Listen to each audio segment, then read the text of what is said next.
What's going on, guys? This is Justin with Technical Gamer Tube, and we're going to review Shovel Knight. And I'm playing this on the Wii U, which is also on 3DS or Steam, and I think it's about $15. And I've already played through the game once and beat it, but for this video I'm playing through it again. But I'm using a cheat code that you can get that's called Butt Mode for just hilarious reasons. Anything with the word shovel or the word knight is replaced with butt with 2 T's. And a few other words as well. So we're just going to appropriately call ourselves Sir Ass. The game does have some story to it, and it's actually pretty good. There's some surprise twists towards the end.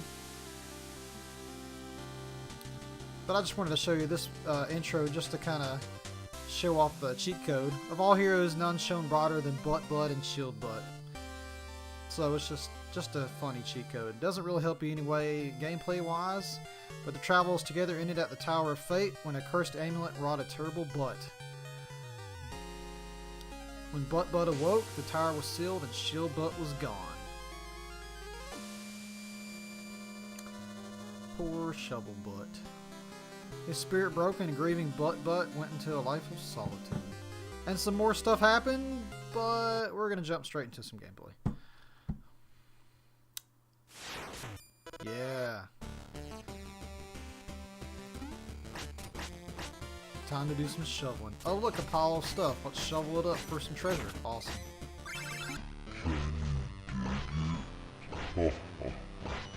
That's just one pun. I don't know if I'll do it anymore. I don't think so. So anyway, here you go. This is one of the first stages in the game where you're just attacking bugs and digging up piles of dirt for all kinds of treasures. Awesome. There is currency in the game, and there is an economy, and there is upgrades to purchase and items to purchase, so that it does have a pretty strong purpose in the game. In the game, you can run, jump, you can like downward attack on things, you can forward attack on things, and you can also have sub items that use magic, and we'll get into that a little bit later. Here you can see the bubbles coming up, and I'm just going to pop off it. And it's just an early way of the game showing you how to do the pogo attack. So it's very 8-bit styled, like an older NES game or an older 8-bit game, complete with even some really catchy chip tunes. And this game's inspired by a lot of older games of the NES era, and actually a few of them actually. And one of them is DuckTales from the NES. There you can see Scrooge McDuck hopping off a bunch of stuff with his pogo stick and a pogo style attack. And we're doing the same thing here in Shovel Knight. So that's probably influenced by DuckTales.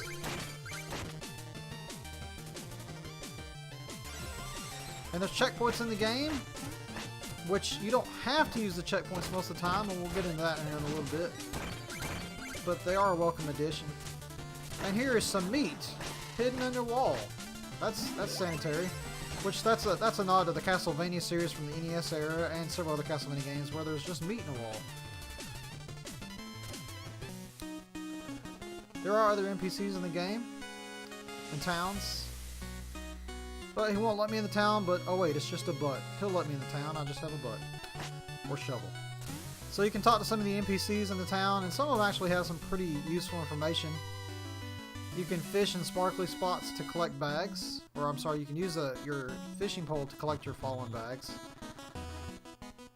This guy's telling you about a secret in one of the stages. But these towns are very similar to a game like Zelda 2 from the NES. And there it was a side-scrolling style town in which you went around and you could talk to NPCs or purchase things or get magic. So that's a nod from that, I think, here as well. And then the overall kind of reminds me of Super Mario Bros. 3, the game, or cartoon. And then there's theme stages, and this one here is Treasure Night, which is in a sunken ship, and it's watery and icy, and it reminds me of Bubble Man from Mega Man 2, with this kind of theme. And here is Tinker Night, and it's a very mechanical type of stage, and it also reminds me of Metal Man from Mega Man 2. They look real similar, have a similar theme to them. So definitely some influences from Mega Man 2.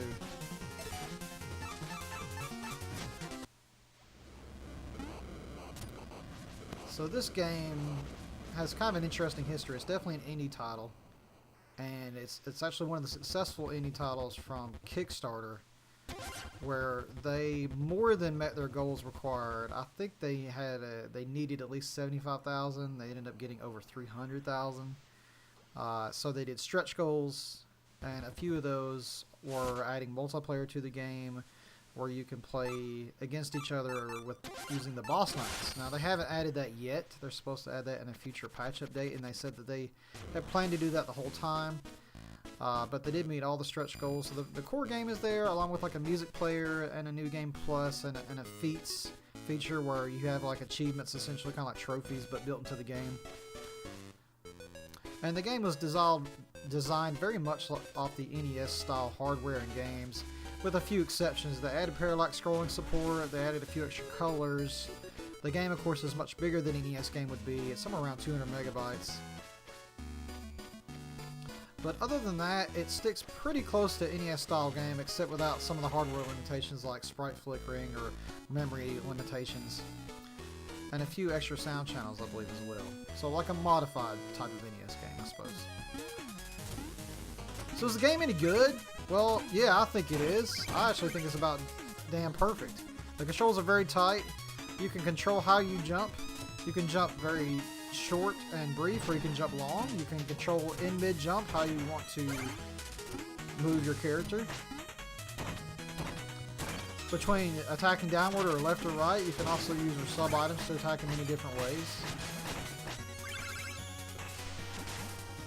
There's a lot of diversity in the game. There's 8 primary stages. There's 2 end stages. There's several bonus stages.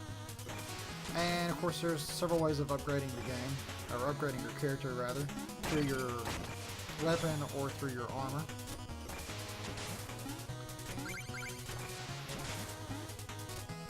And now here's a pro tip. Well, yeah, you can use green balls to kill bad guys with a sub-item. Or you can also use your fishing rod on sparkly spots to fish, well, fish. Goldfish get you some money, but redfish will give you health items to help you in the game, make the game a little easier. And here's a checkpoint in the game, but you don't have to keep the checkpoint. You can break it, and if you break it, you get some money, but you lose that checkpoint. So if an instance later on in that same stage you die, like that, you lose about 25% of your money that you have on hand. It pops up out of you like as floating bags, and you now have to go back and get those floating bags before you die.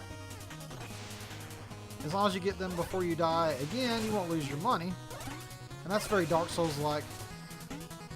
But if you broke that checkpoint and you didn't get to the next checkpoint, then you would have to start at the previous checkpoint all the way at the beginning of the stage. And if you die on spikes, which is very old school, and you fall on your checkpoint and your dead body, apparently you get credit for it. So that's just that's awesome. Take that, ass. And one of the instances in upgrading is here at the armor in one of the towns of the game. You can get different armors that increase your abilities, make the gameplay a little easier. I'm going to go with a flashy gold armor because it's flashy and useless. Why not? It just makes me sparkle and do backflips. But hey, it's worth it, right? Another thing you can do is buy health upgrades from this Gotician here in the first town. And you can upgrade your health with this guy who's going to make me something good to eat, I think. Whatever that is. You can also talk to this lady, and she can upgrade your magic points, which allows you to use your sub-items more. But that stuff's expensive, so I'm going to think about it for a minute while I jump around. And decide whether or not I want to buy my magic. And be flashy. Nah, I think I do. I'll increase my maximum butt. And this is Chester here, and also one of the first towns. You can talk to him to buy a lot of your sub-items in the game, or find him in hidden chests throughout stages. Some of these sub-items are really useful, like fighting this boss here. And one of it is the phase locket. The phase locket, when you use it, makes you invincible for about 3 seconds or so, allowing you to avoid some really hard to dodge attacks, or even avoid spikes if you plan it ahead of time. This is one of my favorite stages in the game. This is Plague Knight stage. And of course, outside of the charming retro like 8-bit style graphics that I think are very themed and appropriate, the music is just awesome. And I think this is mostly done by DJ Vert, who's done a lot of chip-tuned 8-bit style music in the past. And here he definitely doesn't disappoint. The music is just great and very themed.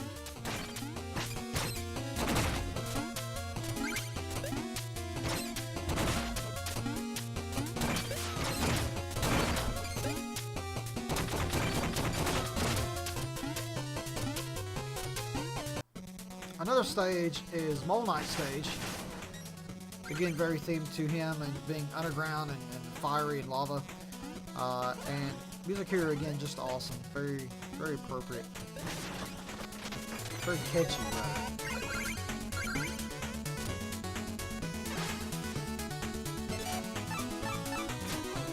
Let's do some more fishing. Why not?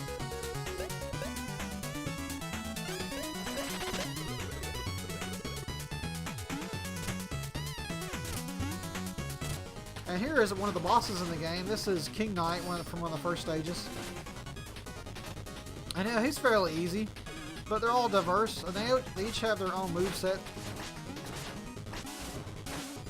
So here's Polar Knight. But they don't do their movesets in the same order each time. So you just have to learn the cues for each moveset and adapt it that way until you just beat their ass like that. Yeah, success. And then you get some money for chivalry. Overall, I think this game is really good.